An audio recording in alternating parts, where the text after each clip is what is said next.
Kumalat po sa social media ang post ng pagkaka-aresto di umano kay Jam Magno at nakikita niyo po yung kanyang mugshot, nakangiti pa po siya, no? Pero yung detalye po ng pagkaka-aresto, sabi dito sa page ng Mean the Vote, sabi dyan, Jam Magno was arrested in Butuan City on December 12, 2023 at 11:45 a.m. for the violation of RA 9262 or the Violation Against Women and Children Act. The warrant of arrest was issued by Judge Ali Joseph Ryan Chong Leoren of RTC Branch 37, 7th Judicial Region, Cagayan de Oro. Ayan. So, ang sabi ni Jam Magno, ito mismo, si Jam Magno mismo nag-post, I smiled because I am not guilty. So, ngumiti daw siya dahil hindi daw siya guilty dun sa mugshot. Ang alam ko, bawal ngumiti sa mugshot. 'Di ba? Pag ngumiti ka, sasabihin ng police, hindi pwedeng ngumiti or uulitin yung picture. Anyway, sabi dito, have you ever seen a mugshot that's much prettier than mine? Still dili makatarog. Funny that people said I was arrested. Ha ha ha. Correction, I surrendered and posted my 72,000 peso bail and did not ask for a discount.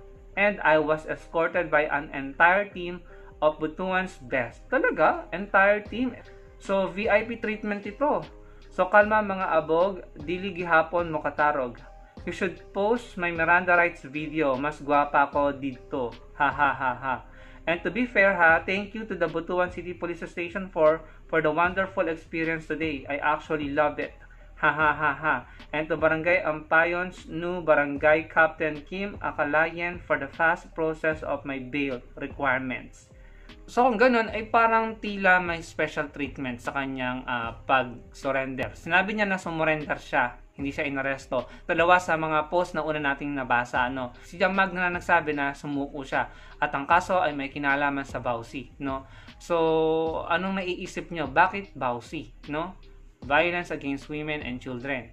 Pag nanonood ako ng Tulpo, ang nakikita kong sinasampahan ng Bausi is yung mga nagiging kalaguyo. Yun naman po yung nakikita ko sa programa ni Rapi Tulpo. Mga kalaguyo po yung nasasampahan ng Bausi. Pero may iba rin kaso, no? So, hindi natin sinasabi na ganon ang naging case si Jam Magno, no?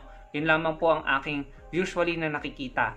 Maaring iba pa na hindi related sa, alam niyo na, pagiging third party, no? Bago ko tapusin ang video na ito, gusto ko lang sabihin, tila lahat ng naging kontrabida sa buhay na Atty. Lenny ay may kinalagyan, ano? May nakulong, may nasampahan ng kaso, may natalo sa kaso, may nategi, wala na, sumakabilang buhay na, may hinahanap ng ICC, may hinahanap ng FBI, may natanggalan ng lisensya sa pagkaabogado, yung doktor nakulong, meron na reprimand sa trabaho, may nawalan ng karir, mga artistang nawalan ng karir, nawalan ng endorsement, ayun, no?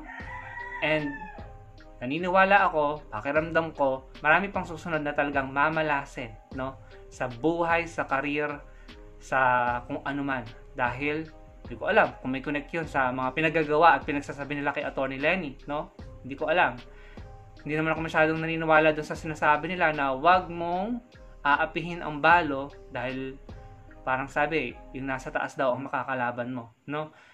So, baka yan na nga po ang nangyayari. Anyway, yan lang naman po ang aking reaction dyan, ano? So, ano pong masasabi niyo sa mga ibinahagi ko sa inyo? Pag-usapan po natin sa comment section. Don't forget to like the video and I'll see you again on my next video. Salamat po.